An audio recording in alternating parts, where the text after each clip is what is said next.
Welcome to It's More Than Grit, the CSIS podcast about the crucial role entrepreneurs play in the global economy. I am Mariana Campero. And I'm Andrew Schwartz. Join us as we hear stories of both triumphs and setbacks and how economic and policy environments across the globe shape their outcomes. Let's dive in and learn why being a successful entrepreneur takes more than just grit. In today's episode, I speak with Moses Law, the founder and CEO of Xendit, a leading fintech company in Southeast Asia, sometimes described as the Asian Stripe.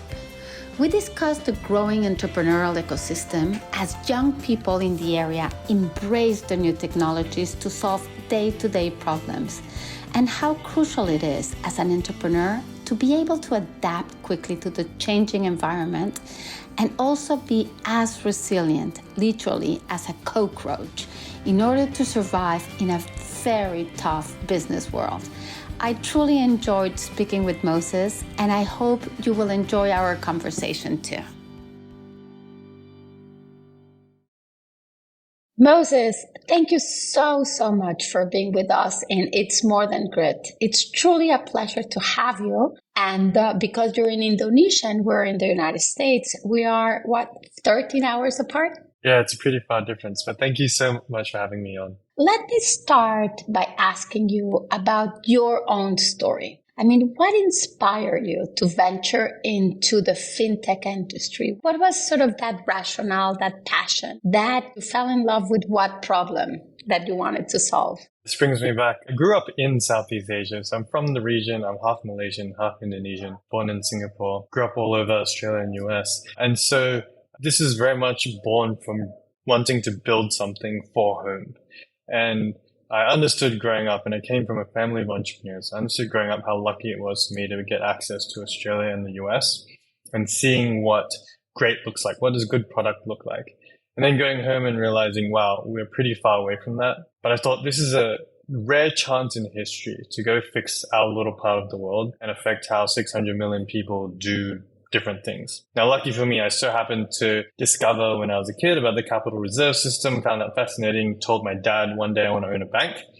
But he said that kind of began this finance journey, and then studied information systems at school. So fintech was always kind of top of mind for me. I managed to get the chance to do it coming out of Berkeley and said, hey, I want to go build something for home. So before I go and ask you a little bit more about Southeast Asia or your market, please first tell us about Xendit. I mean, what is it and what is your goal with it? Yeah, at Xendit, we provide payments for all different kinds of businesses across Southeast Asia. For those sitting in the US, we're often called Stripe of Southeast Asia. So we help people accept payments and send payments throughout the region. We help e-commerce, we have fintech, we have travel agencies, we have airlines, we have hotels, all kinds of things in between.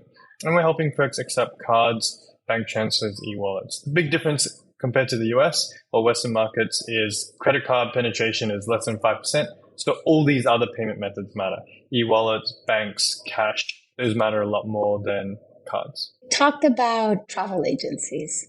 I read that was one of your challenges. I mean, you first started with a lot of travel agents as your customers, and then the COVID-19 pandemic hit.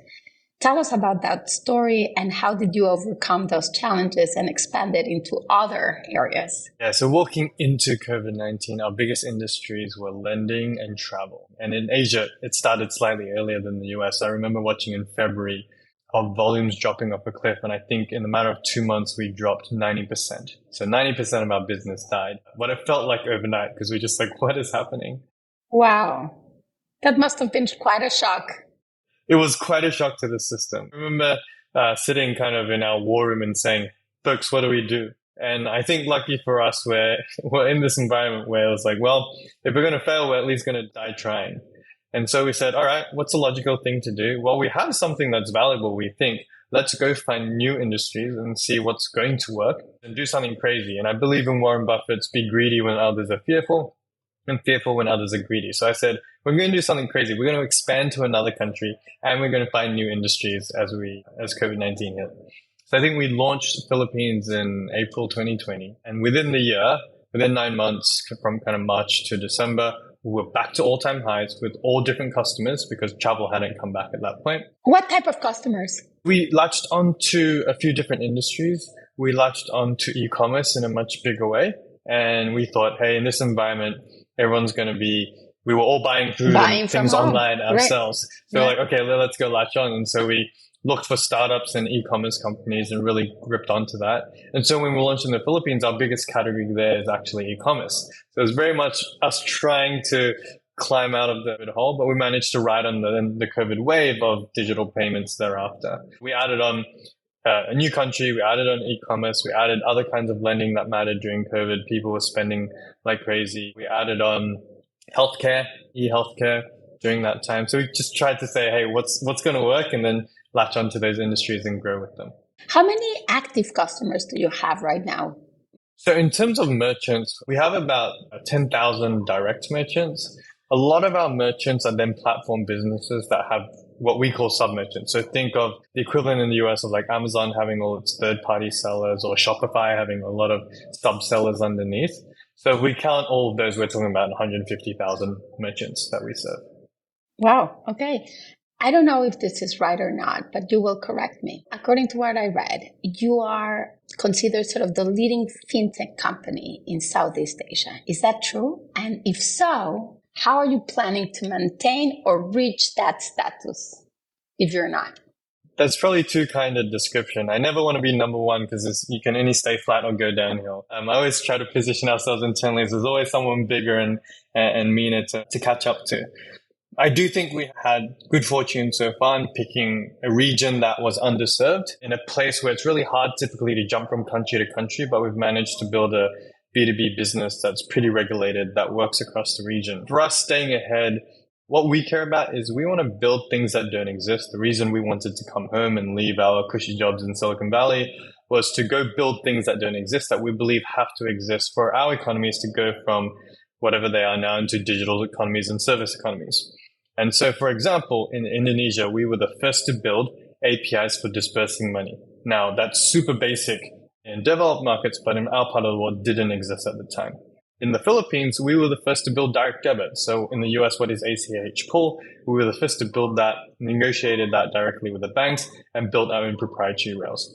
So maybe too much payment nerd stuff, but it means that now, if you have direct debit, it means that e-wallets want to use it, e-commerce want to use it. We use it for subscriptions. Your Netflix wants to use it. So there's so many industries that get enabled when you're able to do something like direct debit. So for us, the passion is, and what we think keeps us ahead over time is we're going to keep building products that we believe our nations need and digital infrastructure that we believe our countries need, which don't exist today. You know, I've had a conversation with someone in Latin America that was facing sort of a similar challenge in the sense that credit card penetration is very low and the banks really have an oligopoly that is making it quite challenging for the newcomers to penetrate into the market. What are the biggest challenges you as a fintech entrepreneur are facing in Southeast Asia, Malaysia, and Philippines, and in the other countries where you are planning to expand?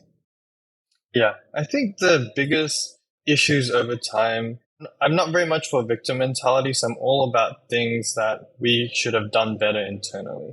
I think in our markets, I will say, to make it make sense for a global audience, my favorite kind of data point is in Indonesia, the way you turn right in a highway is you turn left and then you do a U-turn. And I think that speaks volumes to like how our world operates.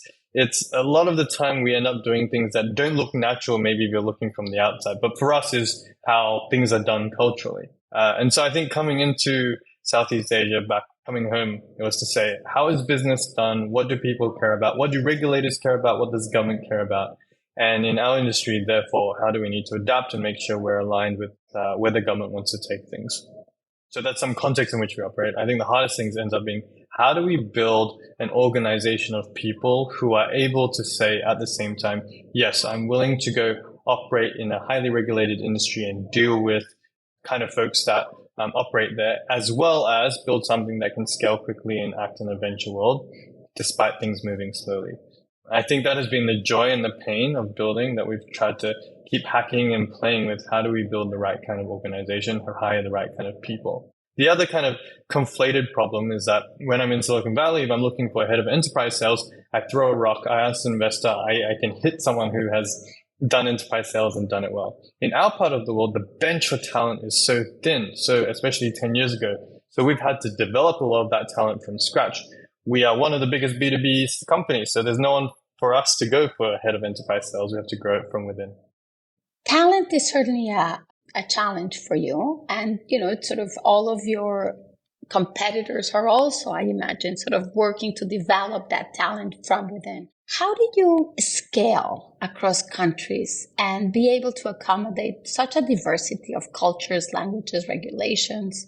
I think our formula for going to a new country has been, we need three things to move. First two are fundamental human emotions. I'll call it greed and fear.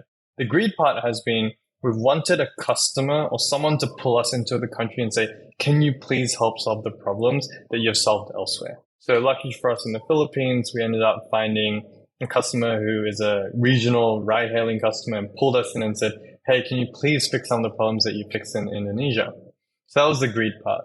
The fear part, call that game theory, is we realized very quickly we wanted to build a regional business. Despite starting in only one country, we wanted to build a regional business. And therefore, we had to find when are the opportune times to go. And the people I'm most scared of are the people that kind of look like us in the sense that they have the hunger, they have the ambition, they have the ability to execute. And so we saw that happening in the Philippines and we said, okay, we have to go. The final part was then finding the right person. And for us, it was finding someone who has been in the customer's seat before. It turns out that's what works for us. Finding someone who has operated a business and then understands what the payments pains are. So that's been the formula, the playbook that's worked well for us in each of our markets, is to have these first two dynamics play out, the greed and the fear, and then find the right person who has been a customer and is able to understand the pains as well as navigate locally. Describe to us what are those pains and those fears that the customers have. What is the situation for a customer right now in Indonesia, and how do you solve their problem? How do you make their life better? Sure. I'll give an example of a global remittance company who was coming to our part of the world, and they were trying to get a license and weren't able to get a license for a long time. And what we were able to do is help bring their business model to the regulators and say, hey, this is what they're trying to accomplish. They do netting off, which sometimes can be perceived as illegal. But we're able to explain how the business model works. We're able to explain how the product works.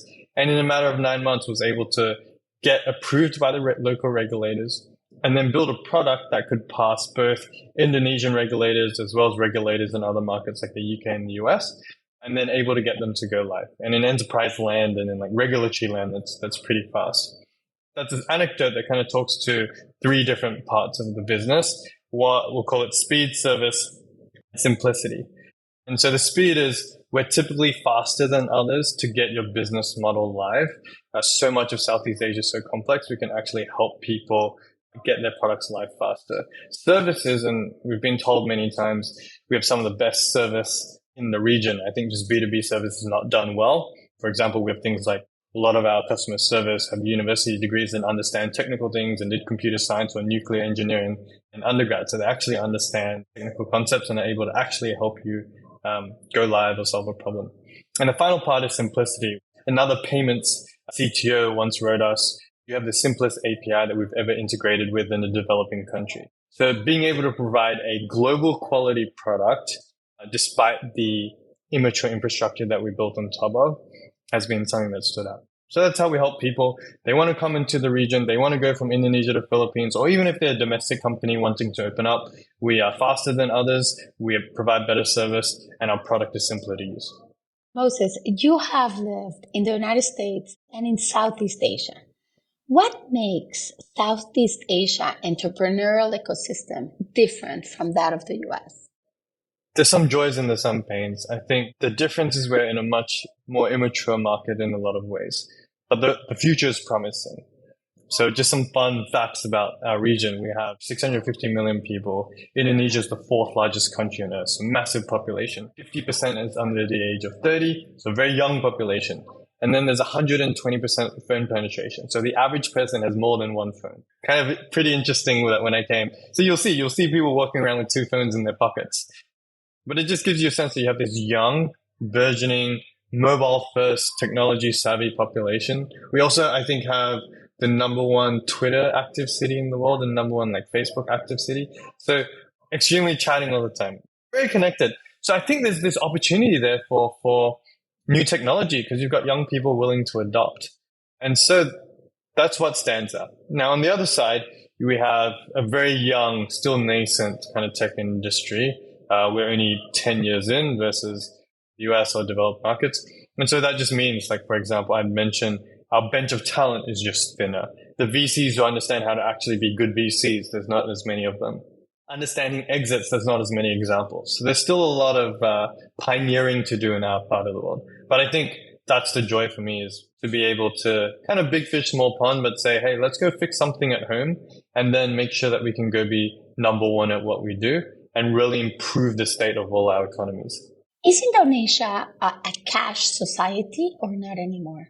It definitely was when we started, but I think that's changing quickly. I'd like to say we were part of that story because credit cards were so hard to access and bank accounts were relatively underutilized. What we saw is the jump to e-wallets, kind of like Southeast Asia jumped from no phones to mobile phones instead of landlines. It was on the payment side going from cash into now e-wallets and QR code. It's keeping the bank account. It's kind of skipping the bank account part of it. And it just makes sense for the various use cases and the sizes that people are trying to move around. And so that's been our story, is yes, there's always going to be a place for cash because cash is king, cash is real. And we're archipelago nations with 13,000 islands in Indonesia, an equivalent amount in the Philippines. So there's plenty of islands world. So cash is still important. But in an island world, you also want digital payments. And then QR has been the kind of linking method that stood out and worked in Asia.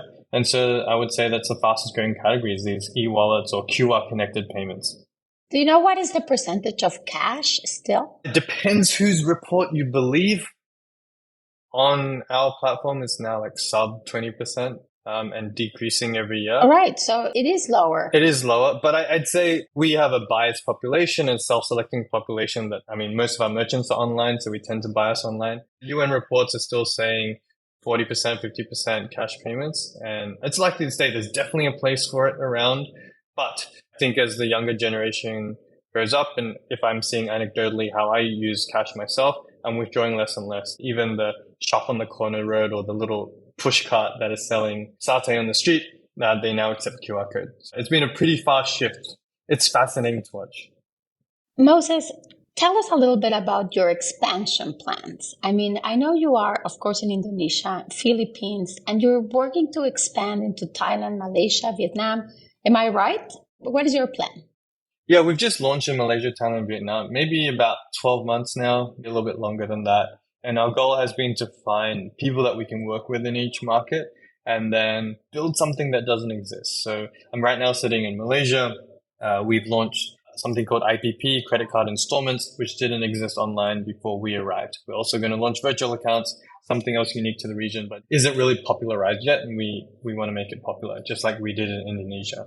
Philippines, I mentioned billing direct debit.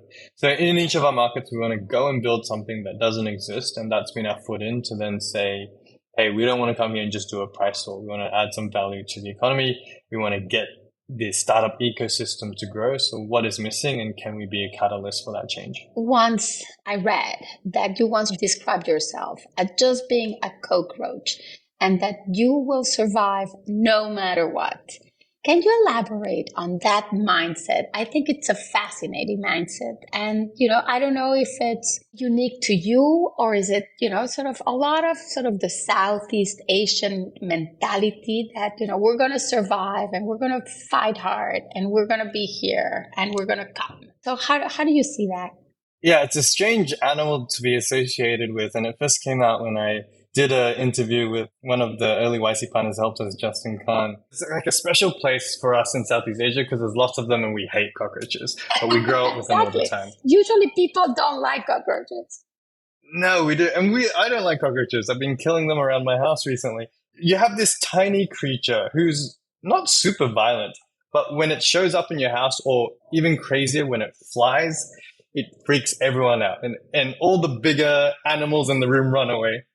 And then it has that folklore of being able to survive a nuclear disaster. So I latched onto that a little bit in the sense that we understand that we are coming into a place where there's 800-pound gorillas in the room, that we are the smallest player. And we're also within Southeast Asia, where we're not any of the superpowers, but we're surrounded by them, China, India, US. And so we've always kind of been the smaller player in geopolitics. But I think the goal for us has been, hey, if this little creature can survive a nuclear blast, then let's try to be that creature. And let's try to be the one that when we start flying, that we freak out all the 800-pound gorillas. So we've kind of latched onto this idea that we will survive no matter what. We're happy to live in the crevices, live in the cracks where no one wants to go, live in the darkness, and go to the corners where no one wants to hang out, and then go build our thing and eventually make enough of a splash that other people get scared and realize, hang on, we've built something valuable. So that's why we've latched onto it a little bit as a creature, and that now is spread publicly.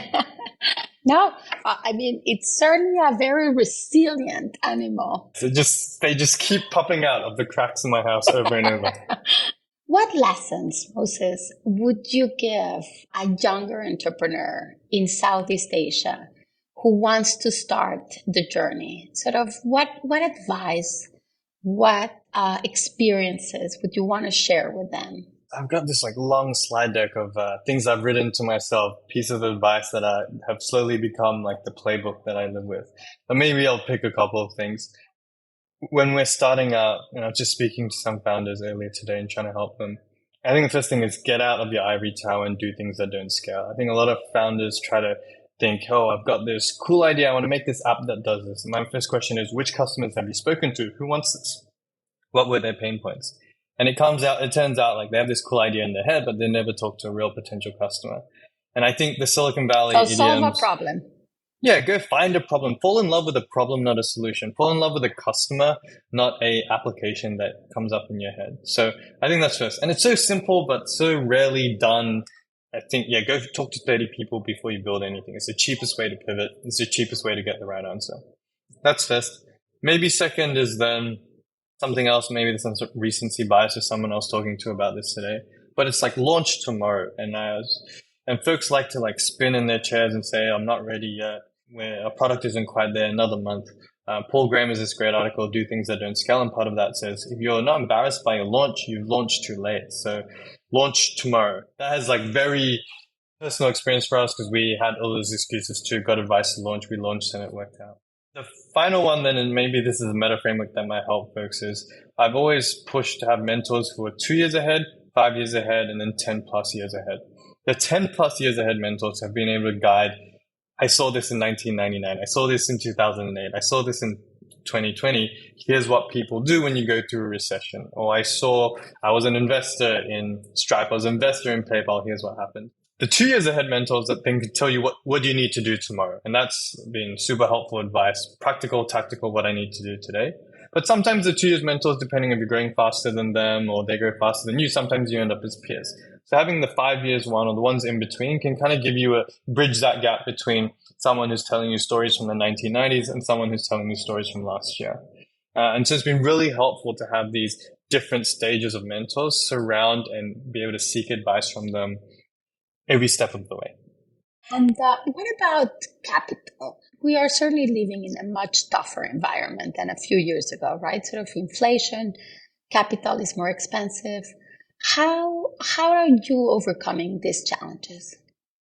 Yeah, I'd say for our case, we're a bit lucky. We raised a lot of money when times are good. But I think it's very clear that what's being rewarded now is profitable growth and unit economic growth, maybe unless you're in AI. And so for us, it's been, and a lot of folks I'm working with, it's been how do we turn and change the kind of priorities from growth at all costs into profitable growth. Lucky for us with B2B, lucky for us, we've always had positive unit economics, unlike a lot of consumer brands or businesses. So we've had the right kind of foundations. Then it's become a matter of exercising discipline, putting in the right budgets in place, incenting the right behavior. And we are now marching closer and closer towards profitability in all the right ways. So I think we are in good position. And I think in our case, it's then if you're lucky enough to have raised the war chest, the advice that was given to me was turn profitable, because then you can use the war chest however you want. You can choose to burn if you want to burn. You can choose to acquire. You can choose to invest. You can choose to partner. You just open the options, or you own your own destiny. So I think that's what's exciting about this time, is that a lot of bad behavior is no longer rewarded. In our case, we were competing against competitors who were willing to burn in B2B transactions, which just doesn't make sense in the long run. And now those are being weeded out. So I think it's been a really good cleansing experience for the industry. And then I think for those who are able to adapt, it's a chance for us to shine. And I believe that we will be some of those that make it out of this and are stronger for it. Where do you see yourself going back to your mentorship in 2, 5, and 10 years? In all those scenarios, I love what I do. I hope to still be doing this. People wiser than me get to decide whether I keep doing this or not. In 2 years, I think we're executing. It takes us typically 2 to 4 years to become number one in the countries that we serve. So I want to see us execute that in the next 2 years. In 5 years, I think there's more countries that we can serve. There's more geographies that we can serve. And I'd love to see us expand both geographically and then in the suite of products that we have. We started to do lending. We have an FX business. We have a KYC business. We have a card issuing business. And these are all starting. And so I want to see those businesses come into fruition.